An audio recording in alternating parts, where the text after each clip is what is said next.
Assalomu alaykum.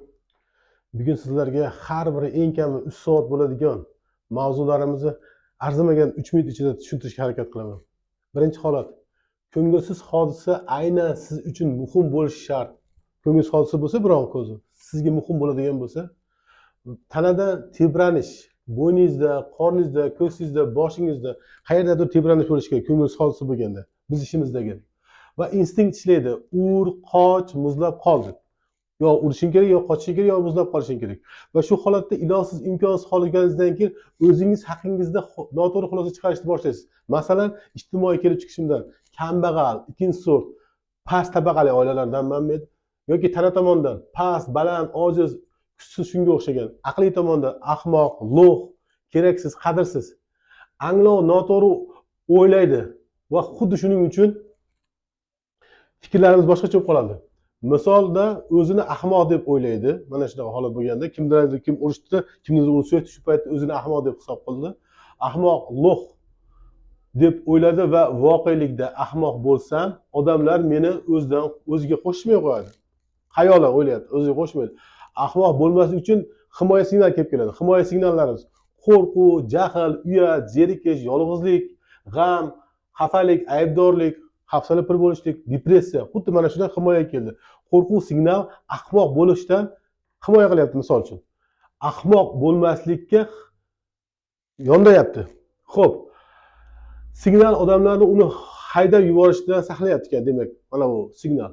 Odamlar haydadi, uradi, himoya signal, odamlar haydaydi, uradi degan himoya signal yolg'iz qolmaslikdan, nogiron bo'lmaslikdan asrayapti. Yolg'iz qolmaslik, nogiron bo'lmaslik himoya signali esa siqilib, jinni bo'lib, og'ir kasal bo'lib qolmaslikdan saqlayapti. Endi siqilib, jinni bo'lish, og'ir kasallik degan himoyasi, mana shu himoya signali o'lib qolish, nazoratni ushlay olmaslikdan signaldan himoya qilyapti.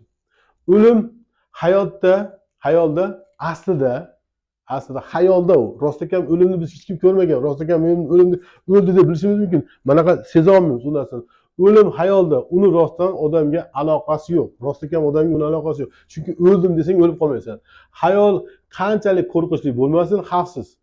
Kamida o'zi qo'rqqan holda 10 marotaba yuqoridagi holatlarga tushish hayolan qarshiliksiz.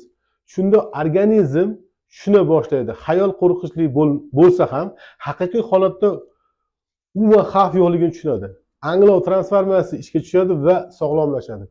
Bilaman, buni tezda aytib yubordim, lekin tushunishlik uchun yana bir karra tushuntirib berishim mumkin. Lekin qaranglar, ko'ngilsiz hodisa deganda, aynan siz uchun muhim bo'lishi shart. Ya'ni ko'ngilsiz hodisa. Kimlardir urushib qoldingiz, kimlardir so'kinishyapsiz, nimadir bo'lyapti, ash holatda siz uchun ko'ngilsiz hodisa. Va shu ko'ngilsiz hodisa bo'lishi bilan tanangizni qayerdadir belgi berishni boshlaydi. Yo tomog'ingizda, yo ko'ksingizda, yo boshingizda, yo yuragingizda qanaqadir tebranish bo'ladi, shu yoki nimadir qilishlik to'g'risida. Shunda instinkt aytadi, ur yoki qochib ket, yoki xuddi eski zamonlardagi dinozavr kelsa muzlab qolsa, hidlab ketib qolganda muzlab qol deydi. Va shu holatda ilojsiz, imkonsiz qolish. Mana shu holatda ilojsiz, imkonsiz qolish bo'ldi, mana shu holatda. Va o'zi haqida noto'g'ri xulosa chiqarishni boshlaydi. Masalan, ijtimoiy kelib chiqishim, kambag'al bo'lganim uchun, ikkinchi sort past tabaqa bo'lganim uchun meni shunaqa so'kyapti, boshqa qilyapti bu odamlar deydi. Yoki tana tomonidan past, baland, ojiz, kuchsiz bo'lganim uchun menga shunaqa qilyapti deb o'ylaydi. Yoki aqliy tomondan men ahmoq, lo'q, keraksiz, qadrsiz bo'lganim uchun men bilan shunaqa munosabat bo'lyapti odamlar deb o'ylaydi. Noto'g'ri xulosa chiqaradi. Anglov noto'g'ri. O'yladim, xuddi shunday bo'lib qoldim. Aslida o'yladim, unday bo'lib qolmaydi. Misol, o'zini ahmoq deb o'yladi. Voqelikda, ya'ni janjallashayotgan payt. Ahmoq bo'lsam, odamlar meni o'ziga qo'shishmaydi. O'ylayapti, o'ziga qo'shmaydi. Ahmoq bo'lishlikda odamlar qo'shmaydi. Ahmoq bo'lmaslik uchun himoya signallar ishlab ketish kerak. Himoya signallar: qo'rquv, jahl, uyat, zerikish, yolg'izlik, g'am, xafalik, aybdorlik, hafsala pir bo'lishlik, oxir-oqibat depressiya. Mana shular ahmoq bo'lishlikdan saqlaydi ekan.